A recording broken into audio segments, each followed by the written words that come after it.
what ultra processed food is, because that's essentially what I'm going to be talking about during this video. And yeah, let's dive right into it. Like, comment, subscribe, boost that algo, and let's go. So I made this video just because of, like, obviously there's so much information on the internet. I have a master's degree. I need to use it and I need to educate more people. And this is my passion. So that's what we're going to do. And so, what is an ultra processed food, you may ask? It is a very general question with a complex answer. So, what we have here, the standard definition, essentially ultra processed food. And note there's a difference between processed food and ultra processed food. And that's going to be a theme, is like there's levels to this. So, even just understanding that can lead you to make some better choices, and at least be aware of, what you eat and what you put in your body. So ultra processed foods are often manufactured and pre-cooked, containing significant amount of food additives and very few or no whole foods. Somebody's calling me. The primary ingredients are substances that were extracted from other foods. So you're kind of like, it's kind of like building blocks, right? The ultra process is like, it's not just one ingredient with another one with another one. It's a bunch kind of clumped together to make this, again, ultra processed product. So some examples: frozen meals, soft drinks, cold cuts, fast food, packaged goods, for the most part, cakes, and salty snacks. So really, all your convenience foods, most of the foods that you're going to see at the gas station, all those are ultra processed food. So why is that bad? Like, should it be forbidden to eat ultra processed food? No, it's okay, but there is nuance in this. So there's this classification. I kind of want to, like, pop this video up real fast. And we'll go through it real fast. So this will get you a pretty good idea of essentially what it is. It's pretty fast based on the degree of the processing. So group 1, they're still in their natural state, minimal processing.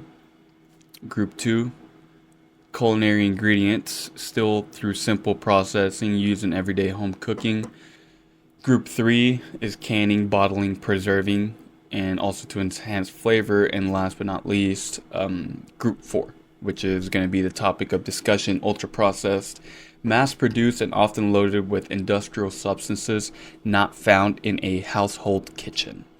So that's the thing, like, you can't make ultra processed food in your home. Like, you can try, but the majority of these foods are going to be coming from food manufacturers that have food processing plants, they're the ones supplying the food with the ingredients. So again, right here is kind of your groups, and we're going to be focusing on this one. So kind of just to go through it, your examples: milk, meat, eggs, fish, poultry, yogurt, unsweetened yogurt, that's going to be key, fresh, frozen, or dried fruits, unprocessed or minimally processed. So it's like you're not even altering the food itself.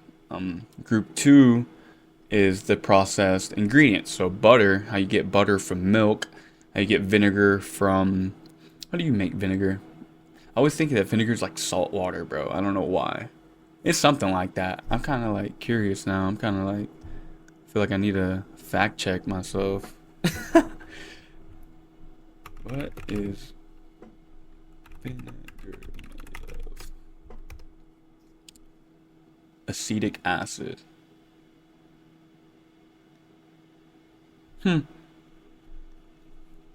What is acetic acid, though? How many carbons does it have?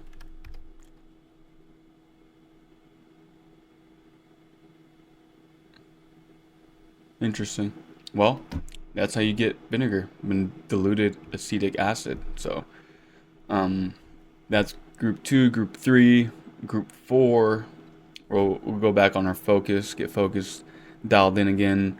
Industrially created food products created with the addition of multiple ingredients that may include some group 2 ingredients as well as additives to enhance the taste or convenience of the product, such as hydrolyzed protein, soy protein isolate, maltodextrin, high fructose corn syrup, stabilizers, flavor enhancers, non-sugar sweeteners, and processing aids such as stabilizers and bulking and anti-bulking agents. So commercially produced bread, because bread, you can make bread at home. That's the thing. Like, you can make minimally processed bread, but the commercially processed bread is going to have a bunch of different ingredients. It's just going to have a long list. Cereal, soy burger, flavored yogurt, ready to heat. You get the gist, right? So why is this important? Because essentially what you're doing to your food when it's in this group compared to group 4, you're extracting all the nutrients and all the essentially nutritional value and micronutrients that they can provide. So, I mean, take the milk. Let's take a potato, for example, because I feel like that's the easiest one. A potato would be here. Like, if you just slice a potato, bake it, boil it, bake it, whatever, it's gonna be here. Once you have fries, you're frying it. You're adding the substances that have already been processed, the group 2 oils, and you're combining them with group 1, making group 4. But also another like caveat with this is that you're not only missing out on all the micronutrients and the nutrients that you stripped away from the unprocessed product, you're also adding a lot of calories because they're sweetened. You're also adding salt to preserve it. You're adding food additives, a lot of just like a mixture of essentially just like random ingredients or like synthetic ingredients almost to make this product. So you're also adding a shit ton of calories, like an astronomical amount of calories compared to as if you were to eat the non-processed or minimally processed version of the group 4 foods. So at the end of the day, it's not ideal. If the majority of your diet is coming from ultra processed foods, you're missing out on a lot of nutrients, and it would not surprise me if you were deficient in one area or another. I mean, really any area, like protein, micronutrients, vitamins, minerals.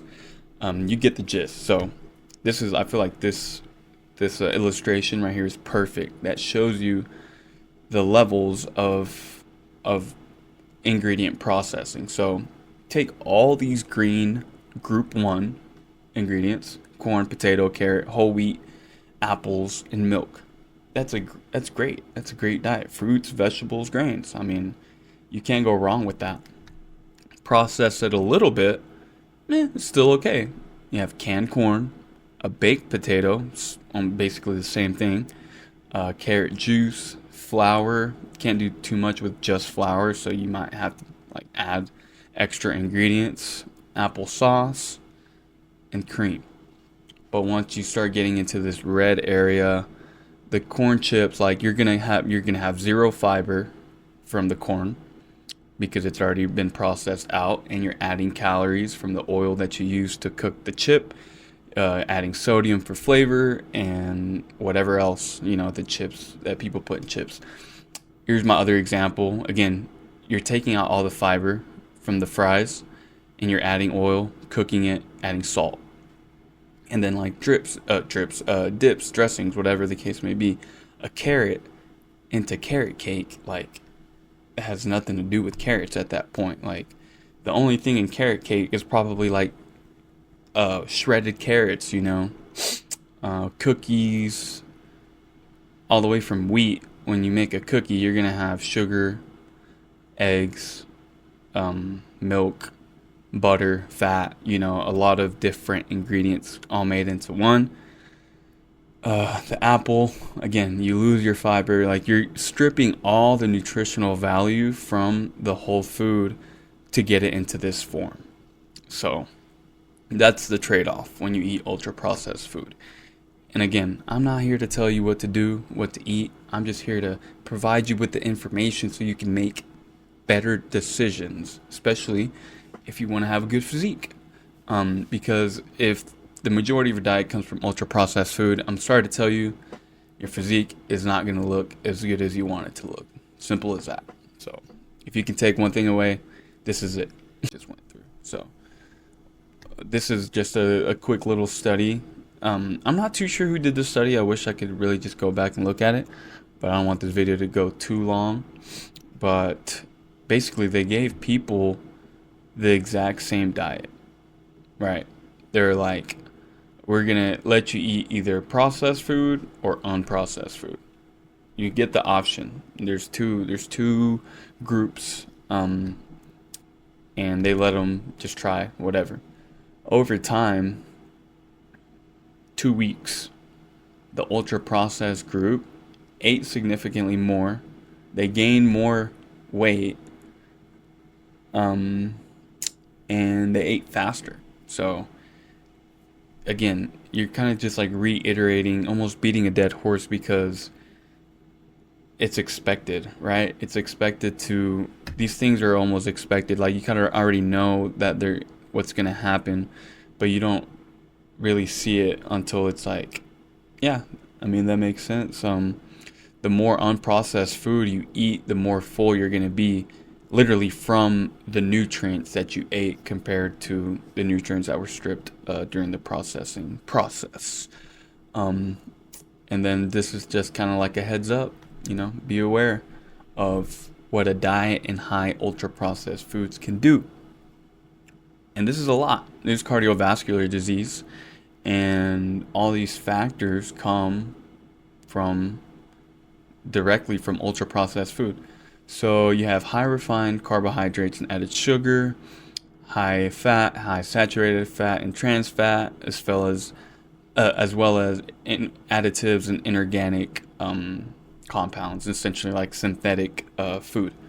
So all that can lead to dyslipidemia, oxidative stress, microbiome dysbiosis, so like your gut bacteria is out of whack, inflammation, chronic inflammation, endothelial function, which would be like your blood vessels, your blood flow, obesity. So when you eat ultra processed food, you're eating more calories from the energy. You're going to be more hungry. That's what your higher ghrelin means, is you're going to be more hungry because you're not as full. You're going to be craving that food. And then your eating habits might be out of whack, because it's going to have a significant effect on your psychology and your physiology. So directly, hypertension from the high sodium, high potassium, well, just the ratio itself. Okay, so the gut microbiome dysbiosis comes from the low fruit and vegetable and low fiber intake, because ultra processed food doesn't contain any of that. And then again, like, low physical activity, alcohol, and smoking are just even more adding to the plate. So not doing this to scare you, not doing this to shame or to literally like fear monger or anything like that. I'm just kind of bringing awareness into the ultra processed food space, because these companies are conglomerates. Like, the majority of the companies that are providing the ultra processed foods are multi-million-dollar companies that have engineers, who have chemists, who have labs that are dedicated to keep you eating this ultra processed food. It's super cheap to make. The ingredients are not quality, and yeah, I mean, they're selling it to you right in front of your face. So they're not going to go anywhere. And yeah, it's a food industry thing. So as long as you're aware, you can make more informed decisions. And two people, I can't remember this other guy's name. It's like Brett or something, bro. I'm gonna tag their YouTube the YouTubes in this video. Great information. I wish I could actually produce videos more in their style, but I guess my resources might not be as good, or I don't know. Regardless, go check them out. I know Kiana Doherty, she's great. I think she's from Canada, and she has a very, very comprehensive videos expressing like the food industry, exposing them. And so does that other Brett guy. He does like more fitness industry type of stuff. So yeah, make sure you check him out. And if you have any questions, drop them down in the comment section and let me know. So I hope you enjoyed. I hope you learned something new, and be more aware of what you put in your body, because I like to show this little graphic right here. It's like the thumbs down and thumbs up. Like, ideally, you would want your diet to be in the green. Occasionally, you can have one or two or three, right? Once a week, twice a week, whatever the case may be. That is perfect, because when 80% of your diet can be in the green, this 20% is going to have a negligible effect. And honestly, once you do start eating more whole foods, you'll start to realize how much you don't even enjoy ultra processed food. Like, yes, you're going to enjoy it, bro, because they're engineered to be super palatable, be super sweet, super salty, whatever the case is. It's going to taste great. Like, it's going to taste good. But don't indulge and don't get caught in the trap, because you're going to suffer from nutrient deficiencies. You're going to be consuming more calories, and overall, it's just not great for your health. So you saw the chart, and that's going to be the conclusion to this video. I try to keep it a little bit shorter. I am a fan of longer videos, so it's a little bit hard to not just keep yapping and yapping. So I appreciate the support. Make sure you go check out those YouTubers. Again, comment, like, subscribe. Yeah, and let's go to the top, man. I'm really hoping to have more videos like these soon, and it's really just a matter of doing it. So I appreciate it. I have my references. This is actually a presentation I did in my undergraduate studies, and I kind of altered it a little bit so I could do it for my YouTube. So high level stuff here, man. High level stuff.